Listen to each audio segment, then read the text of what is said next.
Buenos días, una sesión más del curso de Introducción a la Ciencia Política. La semana pasada estuvimos hablando de transformación social con el profesor Pablo Bol, que nos hablaba más de aspectos, digamos, desde la teoría y un poco desde la filosofía de la ciencia y cómo podríamos entonces, a partir de conocer las explicaciones de lo que pasa en el mundo, de las relaciones causales, para a partir de ahí hacer diseño de situaciones, diseño de políticas, intervenciones, muy interesante. María Estela va a tener otra aproximación. Primero quiero presentársela, María Estela Madero. Ella es abogada de profesión, con maestría en ciencia política. En este momento cursa una segunda maestría eh, estudios urbanos, se llama Mari, la maestría. Procesos urbanos y ambientales. Procesos urbanos y ambientales. Entonces tiene una mirada interdisciplinar y esa maestría es muy interdisciplinar también de procesos urbanos y ambientales, muy como en el tono que hemos hablado en otras sesiones de lo importante que es poder pasar un poco la frontera de la propia disciplina y no quedarse uno de manera exclusiva con su disciplina. Y es, digamos, como las puertas que se están abriendo en este momento tienen que ver con esa posibilidad de diálogo y de transición y de poder ver los problemas de manera transdisciplinar. Maristela fue profesora de ciencia política en la Universidad Tecnológica. Desafortunadamente se nos fue ya hace algunos años, siguió de profe de cátedra por un tiempo y luego ya sus ocupaciones ya le dificultaron esa labor. María Estela en este momento, ya lleva que como 5 o 6 años, ¿no? De directora de la Fundación Social. Este año cumpliré 7. Imagínate, 7 años de directora regional de la Fundación Social. Y la Fundación Social es muy particular porque es la única fundación que no es la empresa dueña de la fundación, sino que la fundación es la dueña de las empresas. Y la Fundación Social es, digamos, la dueña de todo el grupo, eh, por ejemplo, el Banco Caja Social y bueno, y otros fondos que construyen, tienen construcciones, temas financieros, en fin. Esa fundación entró a Cartagena, contactó a María Estela y comenzaron a priorizar, a ver qué podían trabajar, qué áreas, y priorizaron un lugar o una zona de la ciudad que es la Unidad Comunera de Gobierno número 6, que tiene una parte de Olaya y del Pozón. Por diferentes motivos lo priorizaron. Marcela, yo creo que ahorita nos contará un poco cómo hicieron para priorizar. Y llevan trabajando un buen tiempo en esa zona, lo siguen haciendo, incluso los están haciendo ahora en medio de esta emergencia. Eh, allá siguen estando. Es una experiencia realmente increíble lo que hace la Fundación Social, sin duda, una de las fundaciones más fuertes que está en la ciudad, digamos, en términos de la solidez del trabajo, el equipo que tiene, el músculo, incluso también financiero para poder emprender proyectos, la forma de trabajar y que tiene que ver con relacionarse con otros actores, con el sector público, con la misma comunidad, no llegar a imponer los procesos. Y para hacer todo eso, María Estela ha tenido que usar ciencia social y estudiar el área y conocer la gente y bueno, todo mucho de lo que Pablo nos ha dicho, es más, Pablo ha trabajado con Maricela en algunos puntos de su trabajo en esa zona de la ciudad. María Estela también ha estado en otros temas más allá de la unidad comunera. Yo quiero destacar para que pues, sepan que su tesis de maestría fue muy interesante o sigue siendo muy interesante, que tuvo que ver, digamos, fue como un estudio de algunas casas familiares de la política en Cartagena, tradicionales, y conocimos mucho del funcionamiento de esas élites políticas de la ciudad gracias a la tesis de María Estela. Eh, digamos, mucha información de la que está ahí era por primera vez que estaba escrita, que estaba recogida con fuentes también primarias, o sea, muy interesante ese trabajo. Eh, de pronto para que al final le dejemos como algún link o algo para que los chicos puedan conocer, los que estén interesados. Obviamente ha pasado un tiempo, han cambiado algunas situaciones de la política de la ciudad que ya no son exactamente iguales sacando la tesis, pero sí es muy interesante esa tesis de maestría de Mari para conocer de dónde viene la ciudad y digamos quiénes manejan los hilos en esta ciudad o lo manejaban hace unos pocos años. Mari, entonces la metodología de trabajo de estas sesiones es la siguiente. Tú vas a tener un tiempo para hacer una presentación inicial, contarnos, digamos, ese trasegar tuyo, cómo llegaste ahí, cómo priorizaron también la unidad comunera, un poco también incluso hasta de tu formación de cómo o por qué decidiste estudiar cosas que estás estudiando para hacer lo que estás haciendo ahora. Uno normalmente no lo estudia sabiendo qué va a hacer, sino que ahora que lo estás haciendo es que te das cuenta por qué te servía o cómo usas todo lo que has aprendido. Y nos hables de esa experiencia de transformación bien interesante, porque es una de las áreas de trabajo de un politólogo, de un psicólogo, de un comunicador, que no necesariamente es estar en el medio de comunicación o estar en un partido político o estar en un consultorio, sino que también puede ser estar en la comunidad, transformándolo, trabajando con la comunidad y transformando la comunidad, un tema más de activismo del tercer sector que se le llama como el área no gubernamental, también en el gobierno. Entonces, creo que es una experiencia que le puede abrir a los estudiantes como la mirada de posibles opciones también a futuro.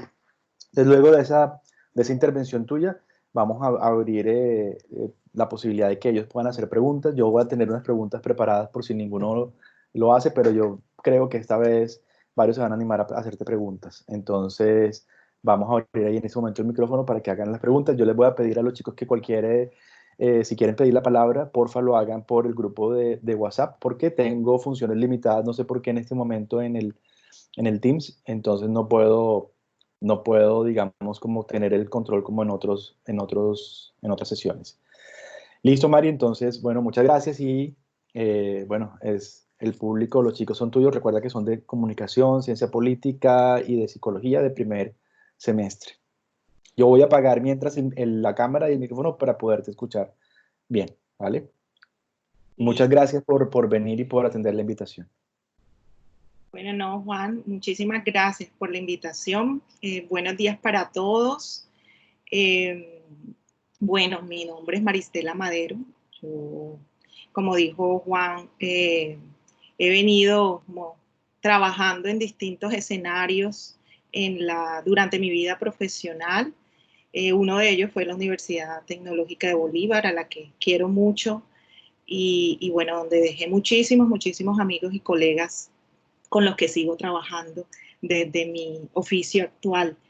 Un poco para responder como en orden estas inquietudes que me plantea Juan Camilo, quiero contarles como rápidamente como ese trayecto tan interdisciplinario de mi vida. Como dijo Juan, yo estudié Derecho en la Universidad de Cartagena, estudié luego estudié una maestría en estudios políticos. En esa primera, digamos, en mi formación de abogada, hice prácticas mientras estudiaba en la universidad, y ahí pude entender un poco cómo era ese escenario de litigio. Y bueno, no me gustó mucho, entonces decidí, digamos, mirar otros espacios. El litigio realmente es un escenario muy duro, sobre todo para quienes cultivamos preguntas sobre la justicia social desde el inicio, ¿no? Y cómo de pronto el sistema judicial a veces no responde como a esas expectativas de búsqueda de la justicia social. Sin embargo, cuando me gradué, mi primer trabajo, justo al graduarme, fue en la rama judicial. Entonces también tuve la oportunidad de ver cómo era el sistema por dentro, el sistema judicial por dentro, y estuve en el Tribunal Administrativo de Cundinamarca, en Bogotá. Ahí también aprendí muchas cosas interesantes sobre cómo es la dinámica de producir fallos judiciales, por ejemplo.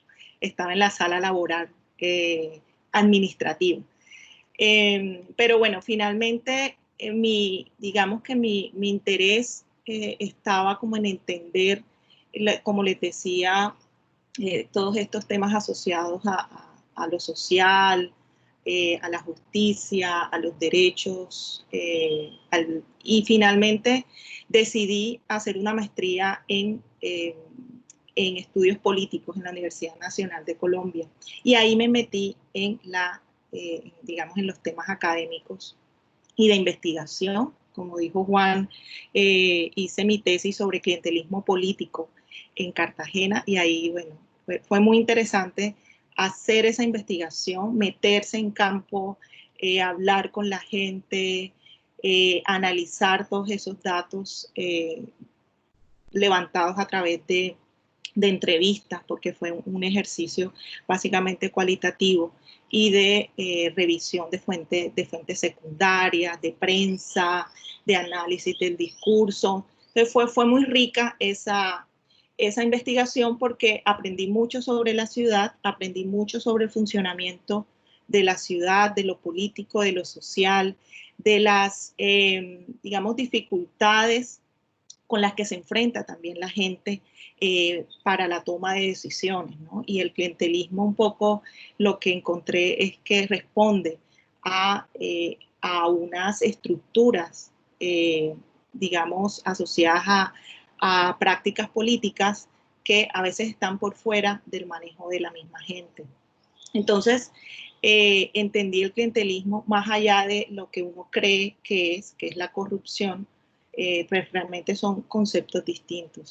Y bueno, esa experiencia me permitió aproximarme de manera muy cercana a los barrios populares, a entender el barrio, a entender las dinámicas sociales y políticas en el barrio.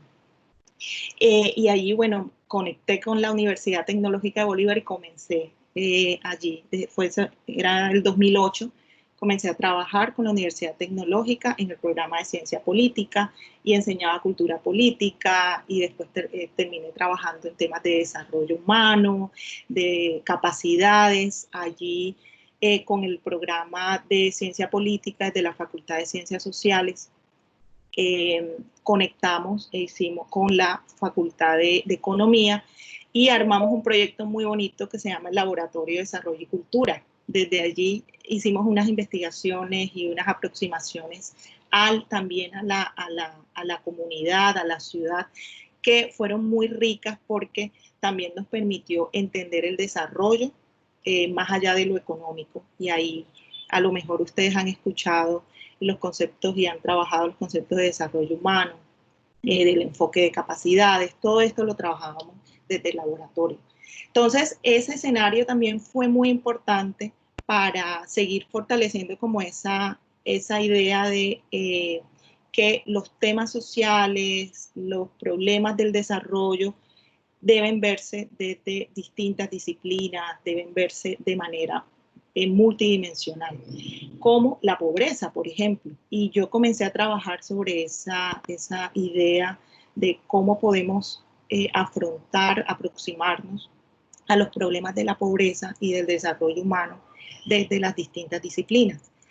Y bueno, ahí estuve como en esa reflexión con el equipo de la Universidad Tecnológica de Bolívar y salieron unos trabajos muy interesantes desde la cultura y desde el desarrollo.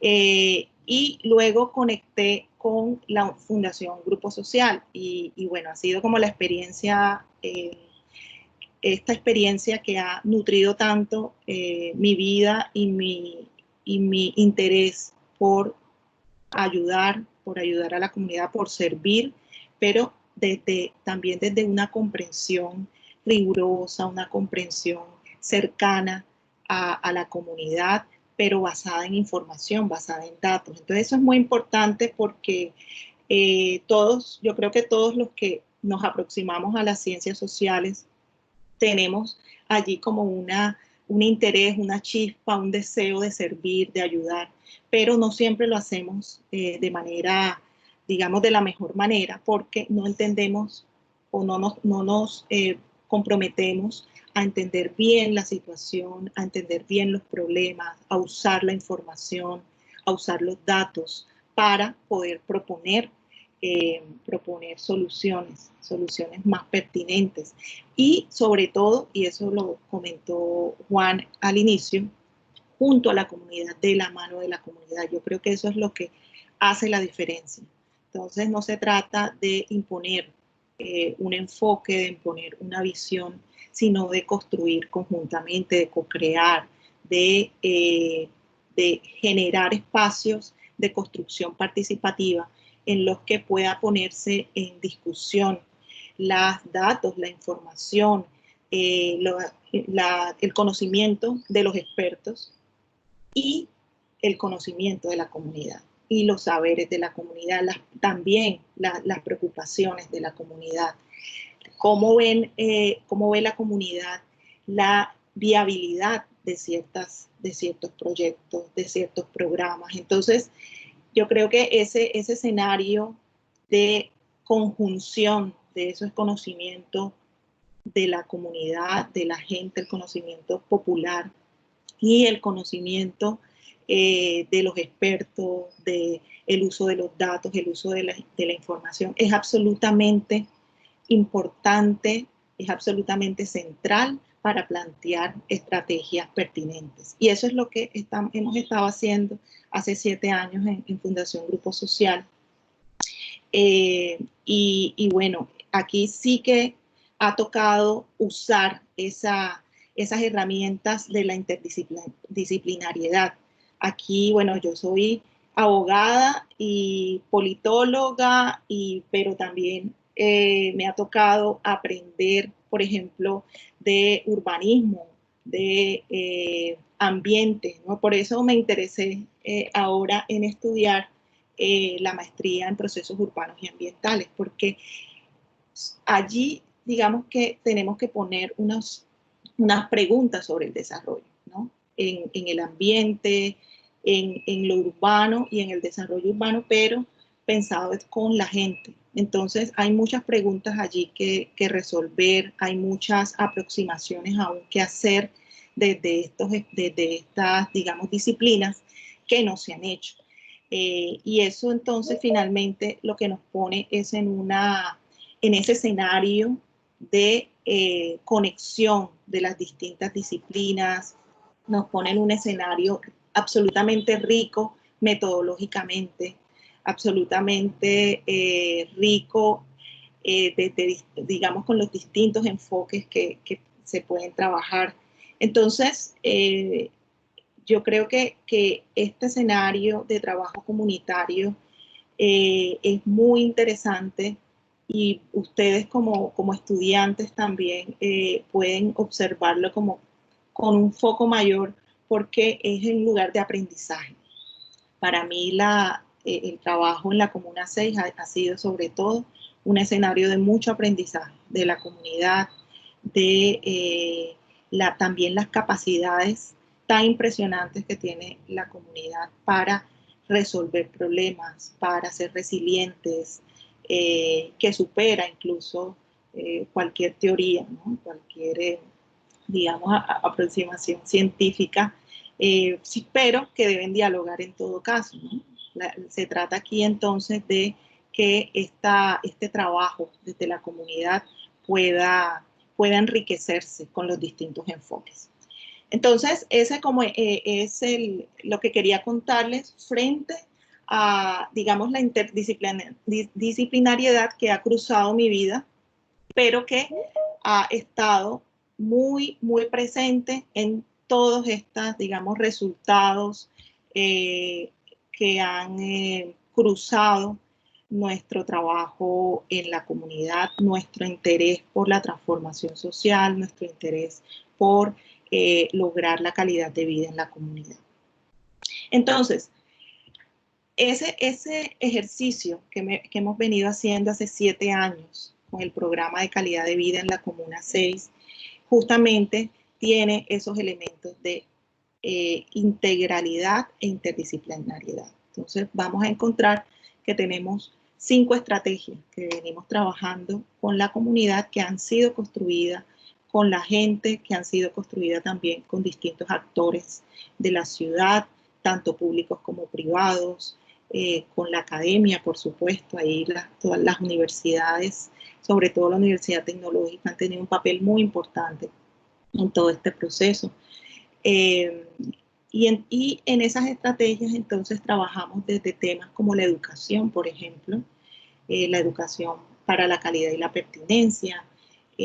Trabajamos en una estrategia de generación de ingresos sostenibles, en otra de comunicación para la construcción de sentidos compartidos, como le hemos llamado, desde la cual hemos estado trabajando ahora una metodología muy interesante que les puedo contar un poquito más luego, de transformación de comportamientos desde las ciencias sociales. Esto es bien importante porque es como desde las ciencias sociales podemos aportar de manera concreta, de manera rigurosa, pero también involucrando a la gente en la solución de problemas estructurales. También estamos trabajando en una estrategia de gestión participativa del desarrollo, desde donde hacemos todo un ejercicio de pedagogía sobre la ciudadanía, pero también de fortalecimiento de las organizaciones de base.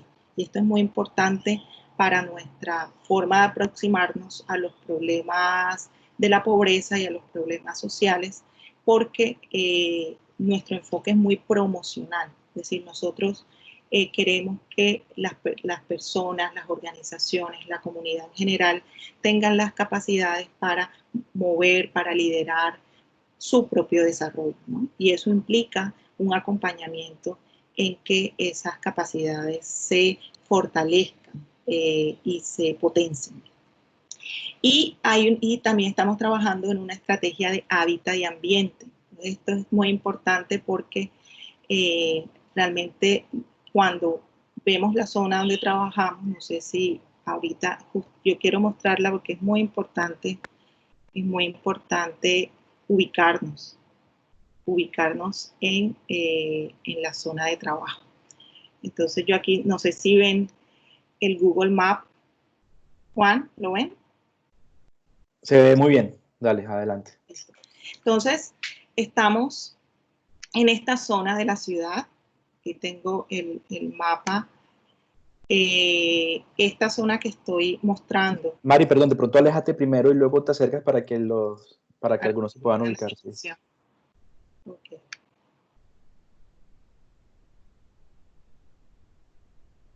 ¿Sí? Entonces, que estamos en Cartagena y aquí está la Ciénaga de la Virgen, no sé si conocen la Ciénaga de la Virgen. Y si nos vamos acercando, entonces encontramos esta parte que es la zona sur de la ciudad. La zona sur de la ciudad que tiene los barrios El Pozón, Fredonia, Nuevo Paraíso, La Herrera. Entonces nosotros estamos hasta esta zona de La Herrera. Esto corresponde a la Comuna 6. Aquí en esta comuna se conjugan una cantidad de, digamos, de problemáticas de la ciudad, pero que se profundizan en esta zona por la forma en que digamos, se fue construyendo estos barrios, cómo se fueron construyendo estos barrios. Estas son unas zonas de relleno de la Ciénaga de la Virgen. Por ejemplo, el Pozón era una zona de arroceras, donde pues, llegaron muchas familias desplazadas por la violencia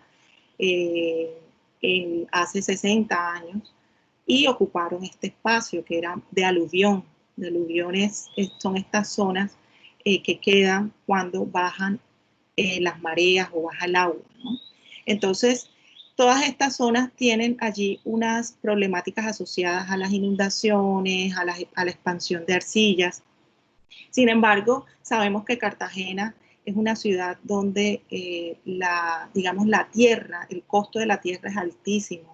Digamos, los procesos de urbanización y de modernización han venido desde el centro histórico hacia este lado, ¿no? Y entonces eso también ha presionado que muchas personas que antes vivían en estas zonas se hayan trasladado a estas sin digamos, sin tener un techo realmente donde vivir, y por eso muchas familias han tenido que acudir a esta práctica del relleno. Entonces, esto lo menciono porque es muy importante hacer la pregunta sobre el espacio cuando se aproxima, cuando uno se aproxima a los problemas sociales, ¿no? No es lo mismo la pobreza en una zona, digamos, en otra zona de la ciudad, que en esta que está al borde de la Ciénaga de la Virgen, que hay unos problemas allí de saneamiento básico,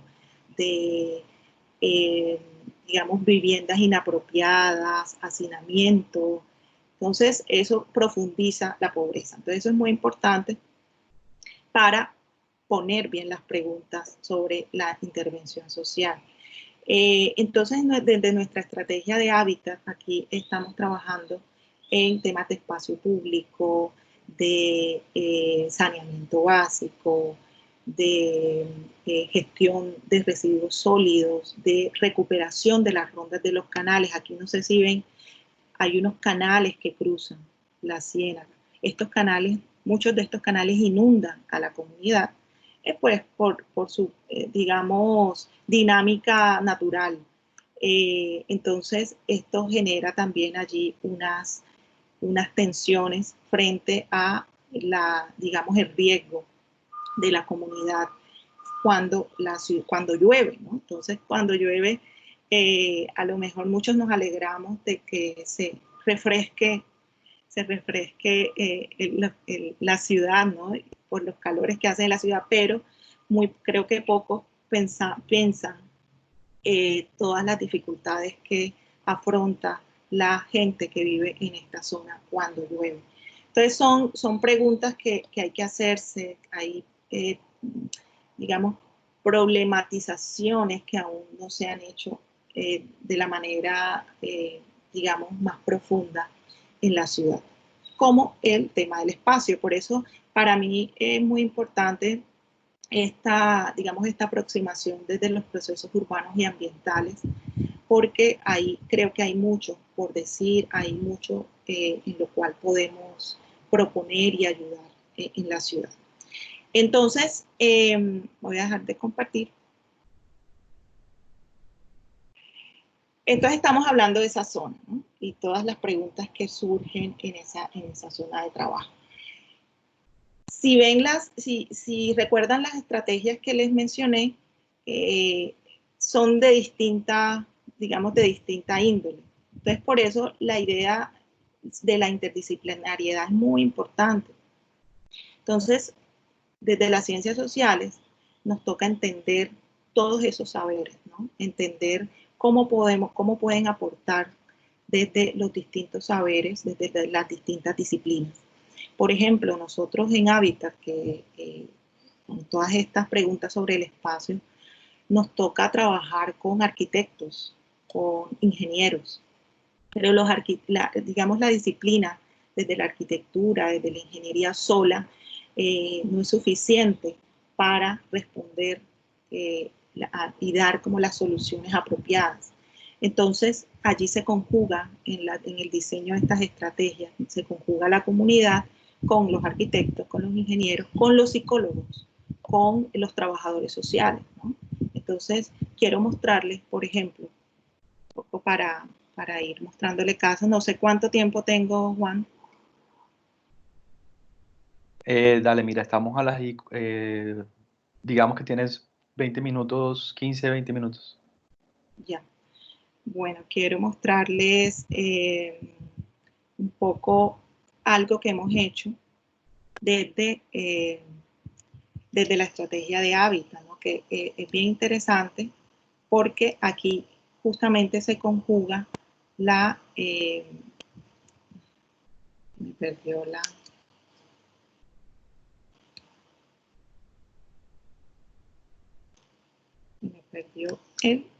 ¿dónde estoy?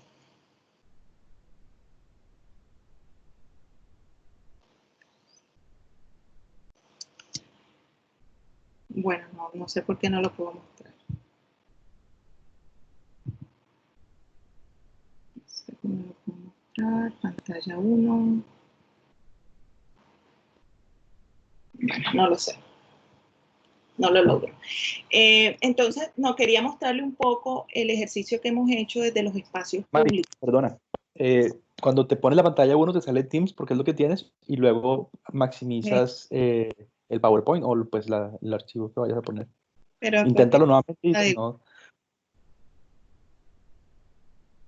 Me saca de la pantalla. No importa, porque nosotros, o sea, tú vas a ver lo otro, no hay problema. Sí, Sí, sí, yo te aviso si funciona. me avisa si ya está compartiendo, ¿verdad? Y ahí se ve, ahora tienes que maximizar el archivo que nos vas a presentar. Y ahí lo vemos perfectamente y te vemos a ti también. Sí, Sí, pero perfecto. Ese no es el que iba a Esa no presentar. era. Bueno, Era este, ahí lo ven. perfecto. Ahí puedes maximizar. Bien. Y ahí te estamos viendo todavía a ti también, abajito. Super, Perfecto. genial.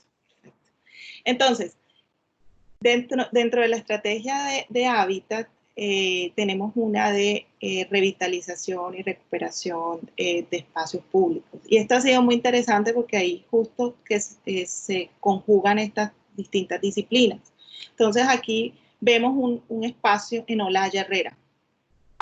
Así estaba cuando comenzamos a trabajar y esta es, digamos, el resultado del ejercicio, de un primer ejercicio que hicimos con la comunidad y este parque se fue ampliando.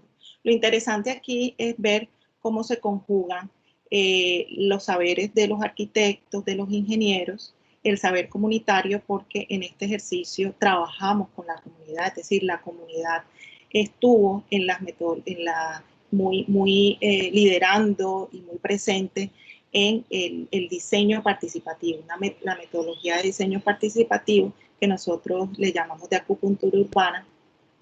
Y allí la comunidad pudo contar como sus preocupaciones frente al espacio, cómo usa el espacio, cómo logra, cómo se imagina ese espacio a futuro y cómo querría hacerlo sostenible. Entonces, ese ejercicio de diálogo con la comunidad lo hace un trabajador social, lo hace un psicólogo, lo hace justamente un comunicador, ¿no? Pero luego eso tiene que conversar con el saber de un arquitecto, el saber de un ingeniero, ¿sí?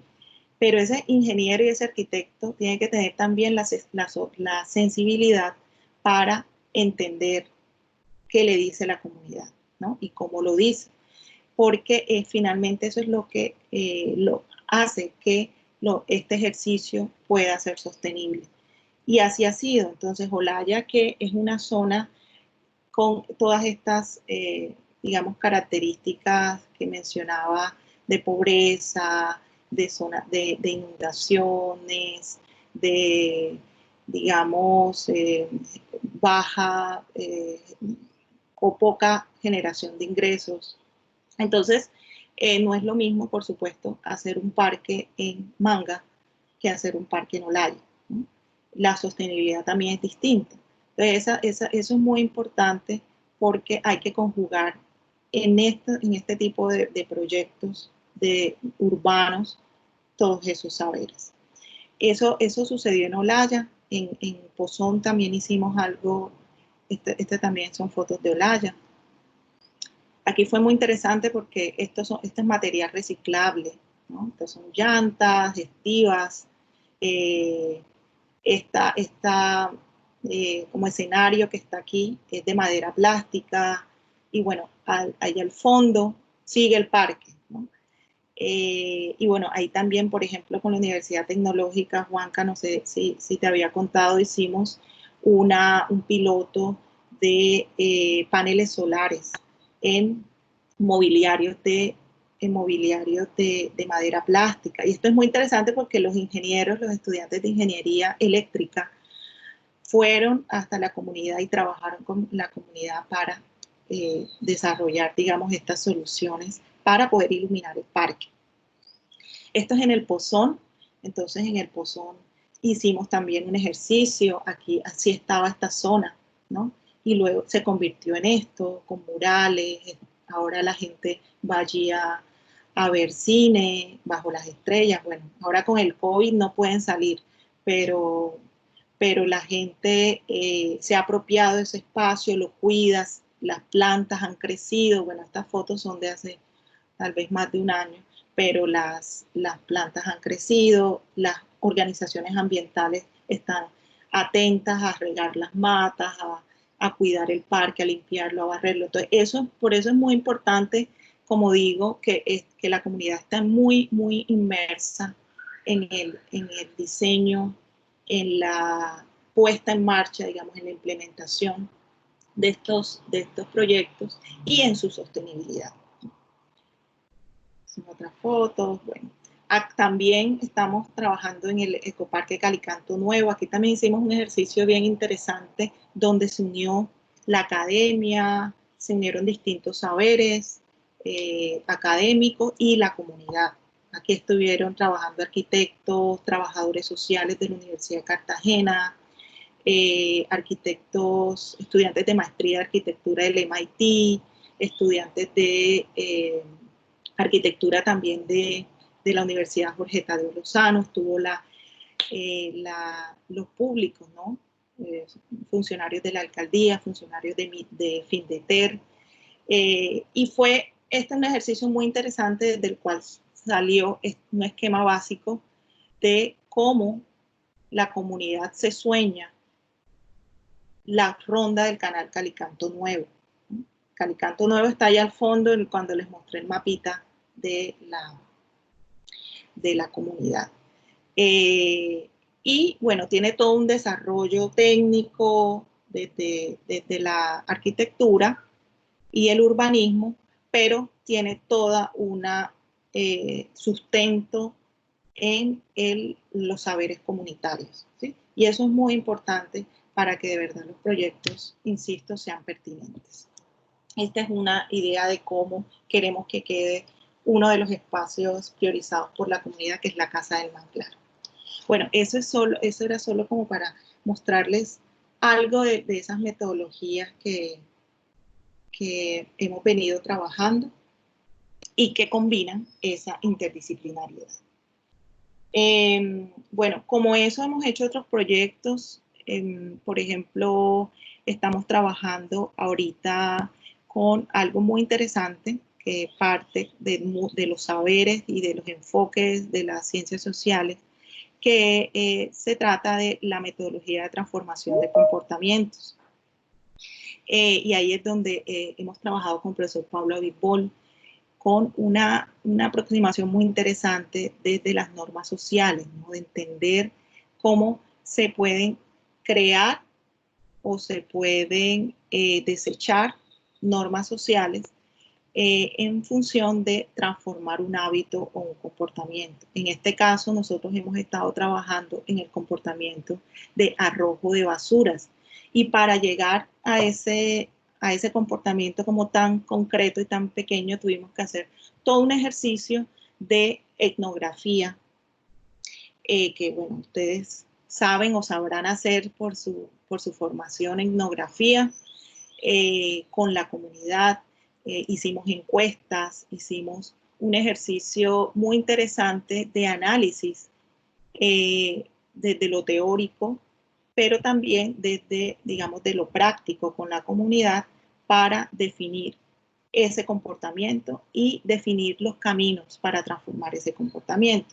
Entonces, ahí identificamos unos nodos de transformación, y esos nodos de transformación estaban en aspectos culturales. Por ejemplo, uno de ellos es el problema no soy yo, ¿no? El problema no soy yo, que es una frase, ¿no? que tal vez ustedes reconocen de nuestra jerga popular, pero que implica mucha, digamos que tiene mucho contenido en términos de la responsabilidad que tenemos cada uno frente a ciertos problemas, ¿no? Dejamos la responsabilidad en el otro, dejamos la solución en el otro, ¿no? Y eso pasa digamos, eso se encuentra en muchos aspectos de la cultura y que impacta nuestro comportamiento. Entonces, ese nodo, que el problema no soy yo, significa que debemos pensar cómo podemos hacer más conciencia en la comunidad, en las comunidades, sobre de quién es el problema de la basura, ¿no? De dónde, cuál es la raíz del problema de la basura, cuál es mi responsabilidad frente al problema de la basura y cuál es la responsabilidad de otros, ¿no? De allí sale, y eso es un, digamos, lo cuento porque viene como de una reflexión muy de las ciencias sociales que, que termina y siempre debe terminar en una solución práctica. Entonces, ¿cómo lo estamos haciendo nosotros?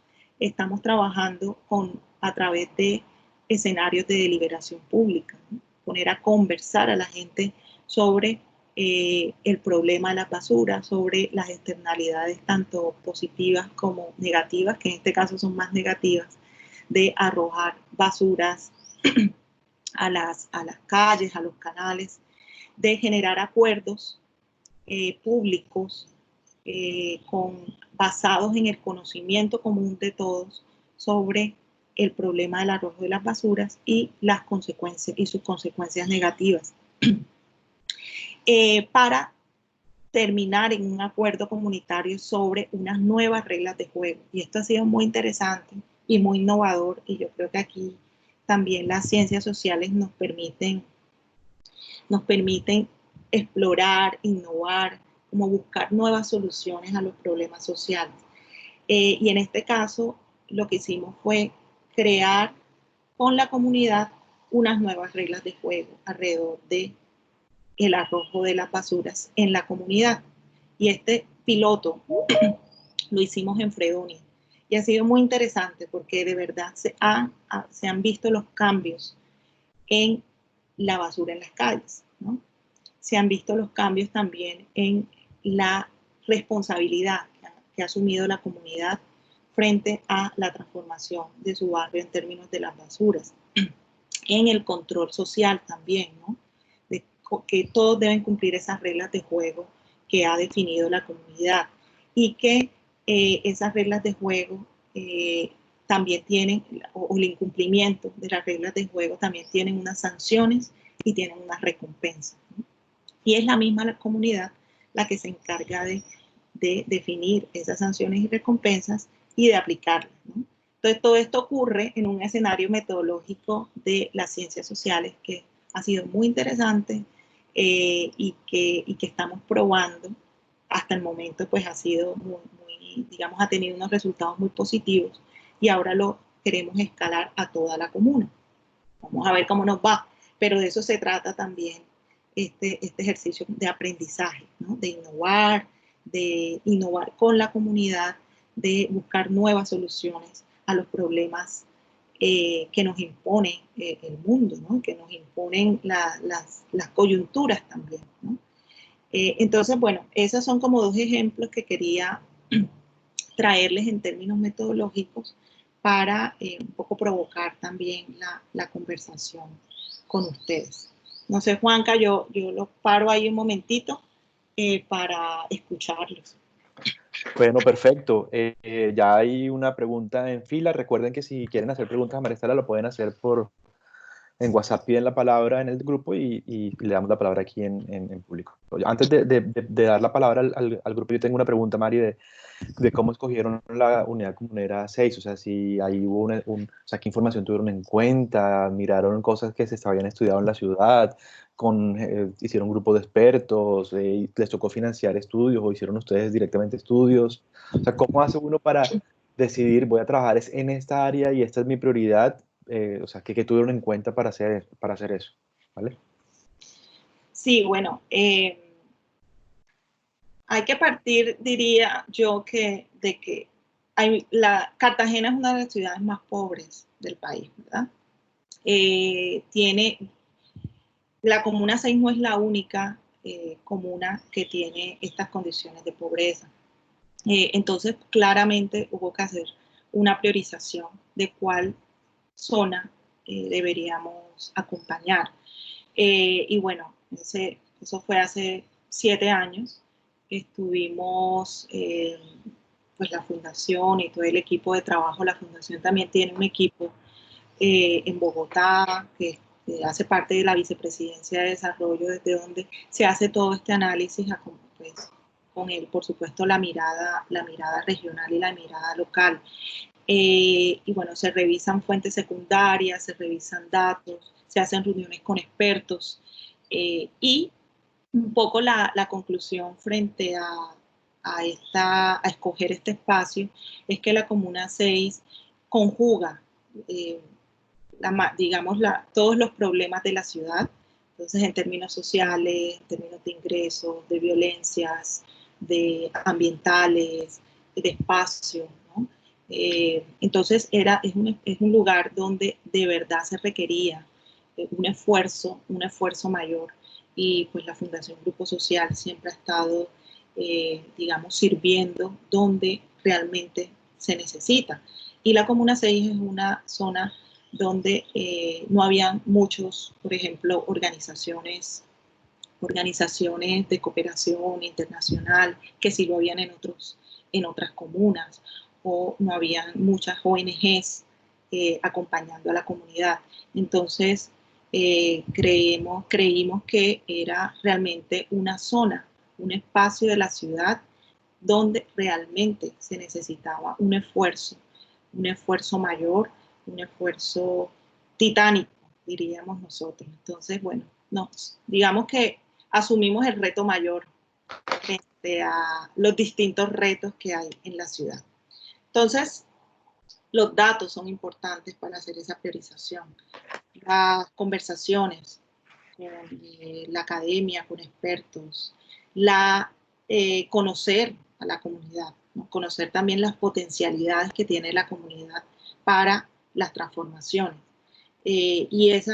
Todos esos elementos suman a la decisión de dónde se debe priorizar el esfuerzo. Perfecto, Mari. Bueno, entonces vamos a darle la palabra a Lilia Camila Archbold para que haga la pregunta. Dale, Lilia, adelante. Buenos días, primero que todo a los presentes. Y la pregunta, Mari, yo creo que va más enfocada a, digamos, a la política comparada, y me he dado cuenta de que tu proyecto, digamos, en la Fundación Social es muy situado, que analiza muy bien, digamos, las prácticas sociales del barrio. Y entonces a mí me llegó una pregunta, o sea, ¿cómo Cartagena, comparando, digamos, con Medellín, que es una ciudad con bastantes problemáticas sociales, al igual que la nuestra, se le ha, digamos, mostrado, digamos, como un mayor desarrollo en la transformación urbana y ha sido, digamos, galardonado en eso? Y cómo Cartagena se le ha venido como, digamos, esa comparación, digamos, tan grande que se ve en las dos ciudades en materia de transformación social. Sí, bueno, esa es una muy buena pregunta. Comparar las dos ciudades, digamos, para comparar las dos ciudades tenemos que, digamos, mirar variables culturales, variables de actores que hay en la ciudad, compromisos, temas de gobernanza también. Entonces, yo creo que la diferencia en la dinámica urbana, que es como tu pregunta, tiene que ver con esa, digamos, suerte de actores que están allí comprometidos con ese desarrollo. Yo creo que en Cartagena nos falta todavía esforzarnos un poco por articular el esfuerzo, digamos, el compromiso, los compromisos que sí existen, ¿no? Hay compromisos de los públicos, hay compromisos de los privados, pero la articulación, infortunadamente, no es la más potente, ¿no? Que creo que sí ha sucedido en Medellín. ¿Sí? Medellín tiene asumido como un reto de ciudad de transformarse, de todos caminar hacia un mismo objetivo, y ahí se suman los privados, pero también hay que entender que Medellín es una ciudad que tiene más recursos también, ¿no? Entonces ahí tienen, por ejemplo, a EPM, que es pública, que es una empresa pública y que ha financiado mucho de este esfuerzo por el desarrollo urbano de la ciudad, que no lo tenemos en Cartagena. También, bueno, la dinámica política creo que afecta esos desarrollos, los desarrollos urbanos, ¿no?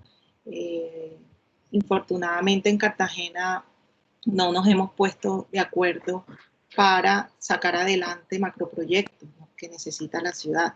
Eso es una tarea pendiente que yo creo que a todos nos corresponde presionar, nos corresponde incidir para que la ciudad pueda asumir retos grandes en términos urbanos, y que esos retos estén, digamos, muy alineados también a los problemas sociales, ¿no?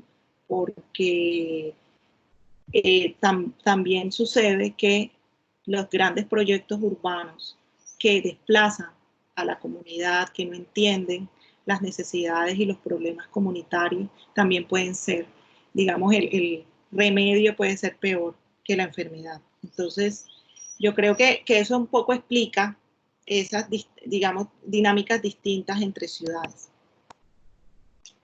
Perfecto, gracias Mari. Bueno, mira, Lorna Pérez tiene una pregunta, no tiene micrófono funcionando, entonces te la voy a leer. Y dice, ¿cómo se han visto afectados todos esos proyectos de construcción social con la pandemia? Y luego de esta, ¿cómo se pretende continuar con el programa y con los proyectos planeados? Sí, bueno, esa es la pregunta actual, por supuesto. Y nosotros hemos tenido que revisar nuestras planteamiento estratégico, ¿no? Pero un poco nuestra conclusión es que el planteamiento estratégico sigue siendo el mismo, ¿no? La ciudad y la comuna sigue necesitando el esfuerzo por trabajar en esas 5 líneas que les mencioné. Pero lo que cambia un poco es tal vez los cómo, es decir, los caminos para lograr esa transformación. Y eso nos ha puesto como el reto de repensar, de repensar esos caminos, a lo mejor nos va a tocar también priorizar esfuerzos, ¿no? Por lo menos en este año y en el que viene, sobre dónde poner el esfuerzo, por ejemplo, financiero para mover las estrategias, ¿no? Entonces, digamos que en términos de lo estratégico, y por eso es que es una estrategia, o sea, las estrategias se piensan a largo plazo, se piensan no por coyunturas, ¿no? Entonces, la coyuntura debería ponernos unas preguntas alrededor de la pertinencia del esfuerzo o la prioridad del esfuerzo en este momento y cómo vamos a hacer ese esfuerzo, ¿sí? Más allá de cambiar la estrategia, ¿sí? Entonces, eso en términos como del COVID. Y bueno, estamos pensando, ¿no? Todavía no tenemos como todas digamos, la respuesta, pero estamos en esa reflexión. Y en esto la Fundación es muy responsable porque hacemos un ejercicio de verdad juicioso, con la comunidad también, viendo como la realidad, ¿no? Por ejemplo, hay algo que está fuera de cualquier estrategia y es la asistencia humanitaria, ¿no? Porque la asistencia humanitaria es coyuntural y es asistencial, ¿no? Por definición propia. Entonces, un poco se sale de nuestro enfoque promocional. Sin embargo, somos conscientes de la importancia de hacerlo en este momento, ¿no? Somos conscientes de que la comunidad necesita unas ayudas, ¿no? Y por eso lo estamos haciendo. Entonces, pero eso no cambia, digamos, en términos de enfoque, porque nosotros seguimos siendo promocionales y queremos seguir aportando en las transformaciones estructurales para superar la pobreza. Perfecto, Mari. Creo que me hacía otra pregunta, pero ya la olvidé. No, bueno, te quería preguntar lo siguiente. Entonces tenemos en el público, son personas que acaban de decidir, el semestre pasado, bueno, voy a estudiar ciencia política y relaciones internacionales, voy a estudiar psicología. voy a estudiar comunicación social. Y tú nos has dicho de alguna forma como algunos aportes que pueden hacer ellos a futuro, como, digamos, como en lo que estás haciendo, pero también de pronto un poco más ampliado lo que pueden hacer en ese campo. Por ejemplo, nos hablabas del el comunicador y en ese proceso de construir sentidos compartidos y de esa estrategia de comunicación, un poco como de valorar la historia del barrio, de lo que ha pasado, de lo que puede pasar. Y en esa estrategia que hablas de cambio cultural, nos decías que lo más importante es la comunicación, es que logren hablar de lo que no se habla, de por qué somos así, de por qué pasan las cosas que pasan en este lugar y de cómo a través de la comunicación podemos ponernos de acuerdo para construir, por ejemplo, esas reglas de juego nuevas, que has dicho que tienen unos cambios bien importantes. Desde el punto de vista de la psicología, como en concreto comentaste que esta planeación pues muchas veces requiere trabajo directo con las personas, entender qué es lo que es, cuáles son sus deseos. Decías que lo han hecho con trabajadores sociales, pero que también el psicólogo puede tener ahí un aporte muy, muy importante. Y el politólogo, de pronto no lo mencionaste de manera directa, pero sí nos hablabas hace un momento de los problemas políticos o los nudos políticos que hay en la ciudad que han impedido que se puedan dar otras cosas, incluso en términos hasta de tener la disponibilidad financiera para poder emprender algunos proyectos que puedan complementar lo que ustedes están haciendo o incluso que se pudieran concentrar en otra cosa porque eso ya lo provee el gobierno. Entonces yo me preguntaba qué otras cosas podrían hacer ellos, o sea, como politólogo, como comunicador, como psicólogos, en eso que están haciendo, como desde el punto de vista profesional, ¿por qué más puede hacer un psicólogo para el buen vivir de la unidad comunera número 6? ¿Qué más puede hacer un politólogo? ¿Qué puede hacer un comunicador? Aparte de pronto como de estos perfiles o estas ideas que has dicho hasta el momento. Bueno, los psicólogos para nosotros son, digamos, la psicología es una de las disciplinas más importantes en términos de la aproximación a lo comunitario, ¿no? Un psicólogo puede dialogar, entender, proponer también formas de acompañamiento a la comunidad. Fíjense que nosotros hemos estado trabajando con psicólogos desde nuestras líneas. En educación tenemos una línea de acción que es de convivencia y ciudadanía, tanto escolar como comunitaria. En los temas de convivencia escolar, por ejemplo, con la Universidad Tecnológica, con el programa de psicología, hace algunos años hicimos una investigación sobre la violencia escolar, ¿no? Y eso fue muy interesante porque entendimos un poco cómo se daban el acoso escolar, cómo los maestros, por ejemplo, podrían aproximarse a estos conflictos, ¿no? Cuáles eran las carencias o las falencias en términos de herramientas de los maestros para afrontar estos conflictos, pero también en lo comunitario, ¿no? Entonces, todos los conflictos comunitarios, por ejemplo, asociados a riñas, a violencia intrafamiliar, a enfrentamientos de pandillas, los psicólogos nos han permitido entender un poco las causas de estos conflictos, ¿no? Y a partir de entender esas causas de los conflictos también se proponen herramientas, se proponen metodologías, se proponen formas de aproximarse a estos problemas que son los más complejos, o sea, más allá de lo espacial, que yo decía que, bueno, hay muchas preguntas en lo espacial, en estos temas de conflicto sí que hay todo digamos, un escenario para aprender, para proponer, para entender de esas causas del conflicto y las formas de solucionarlos. De hecho, frente a esta coyuntura del COVID, ya que lo preguntan, hay problemas asociados al confinamiento, al aislamiento en las zonas como esta, donde hay mucha pobreza, donde las casas están construidas de manera inadecuada, donde hay pocos metros cuadrados para convivir.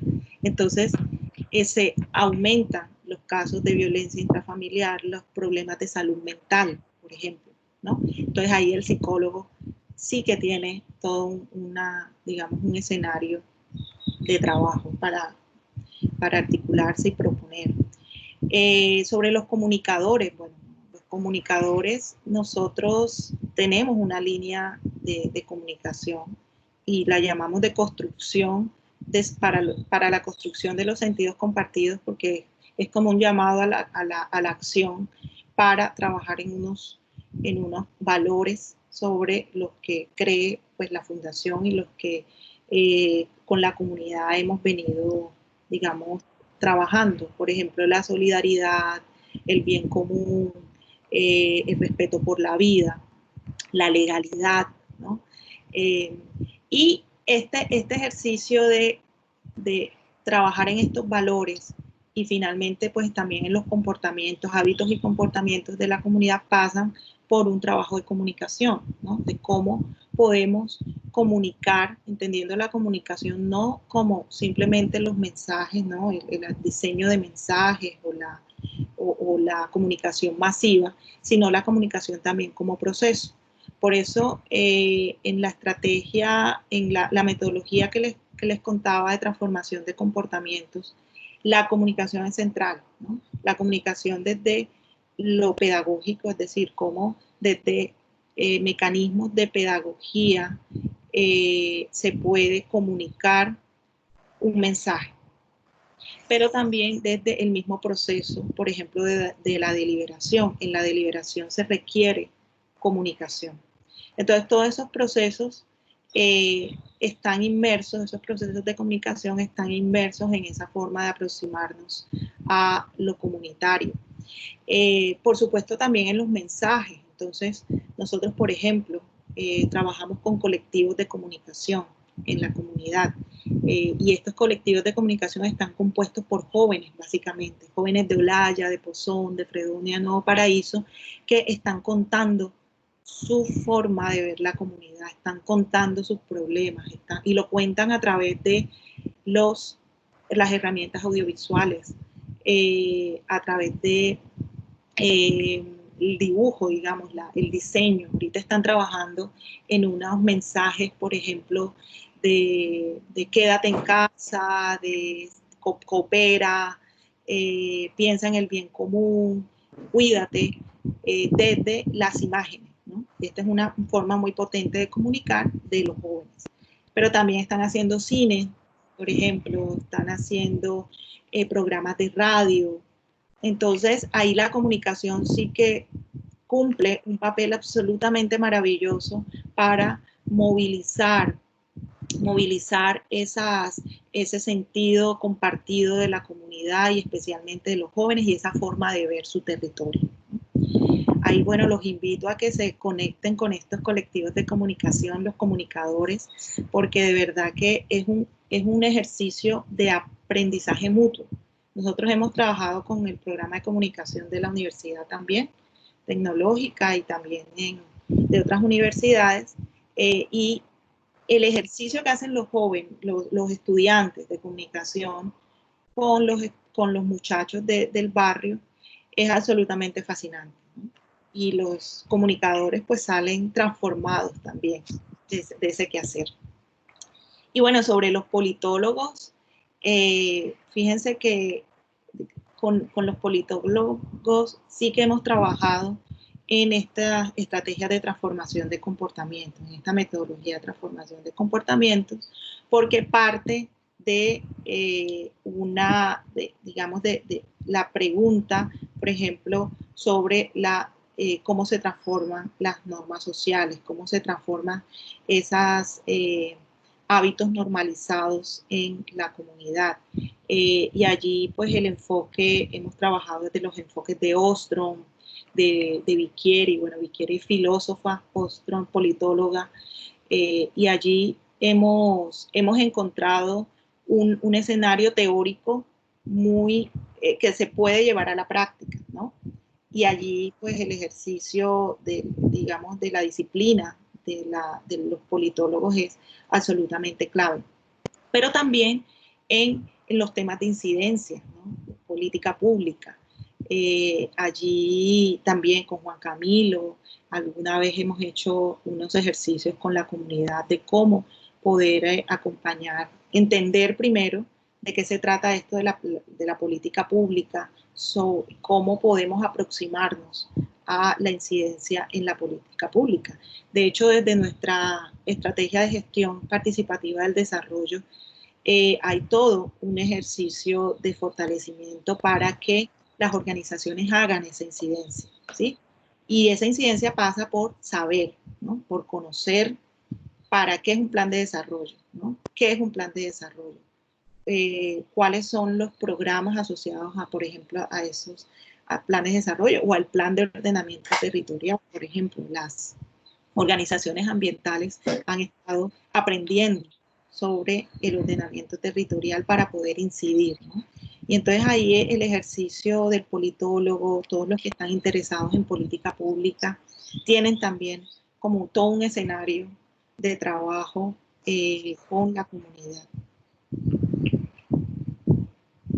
Bueno, genial. No sé si hay alguno que tenga una última pregunta.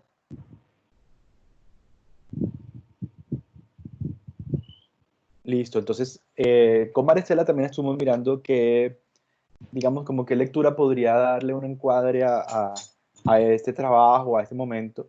Y pues les presento aquí el libro que se llama Repensar la pobreza, de Banerjee y de Duflo.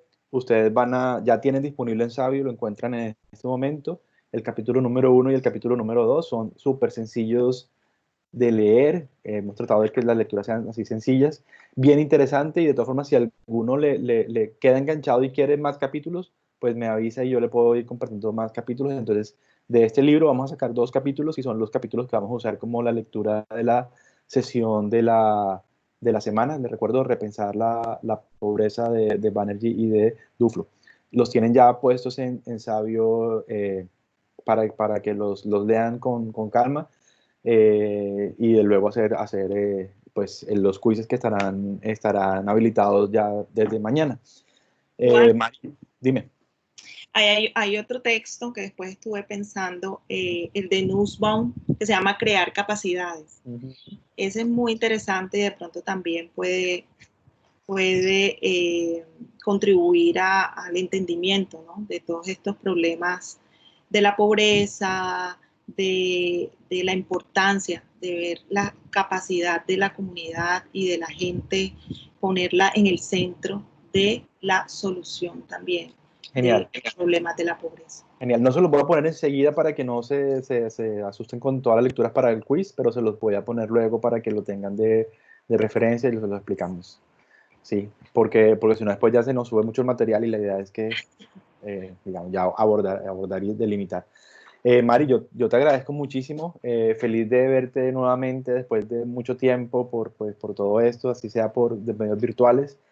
Siempre, Mari, dispuesta a colaborarle a la universidad, a apoyarnos, a participar. Entonces yo, por eso sí, muy, muy agradecido con Maristela, muy contento de también cuando ella me invita a hacer lo mismo, ir allá a hablar con la comunidad y con el equipo de trabajo.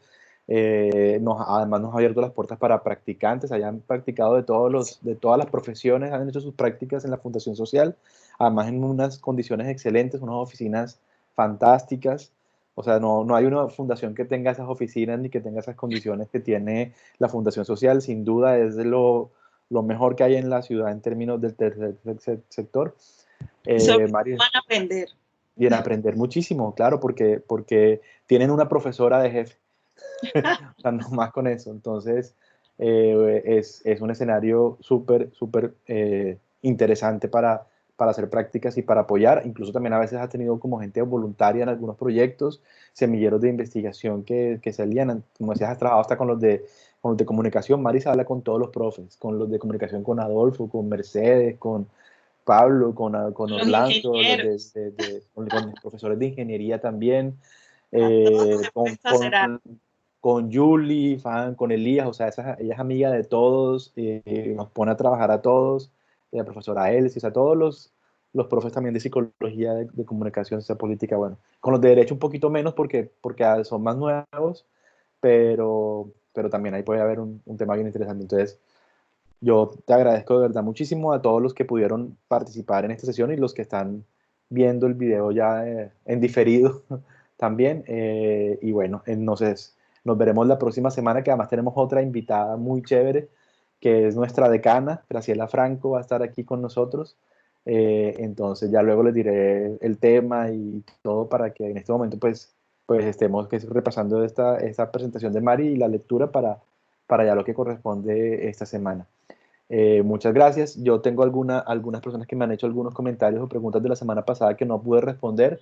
Como pasan a veces las cosas, estuve aquí 2 días, sí, como 40 horas sin luz en la casa, entonces tuve problemas de la conexión, entonces ya estaré como respondiendo algunas cosas puntuales que me han escrito un par de estudiantes. Entonces discúlpeme por eso, pero bueno, primero tocaba como que salir de lo principal en esa situación. Mari, muchas gracias entonces y a todos ustedes por participar y por ver la presentación de la clase. Mil gracias, entonces voy a parar la grabación y Gracias ya a todos. suspender Salud. la clase. Gracias, Mari.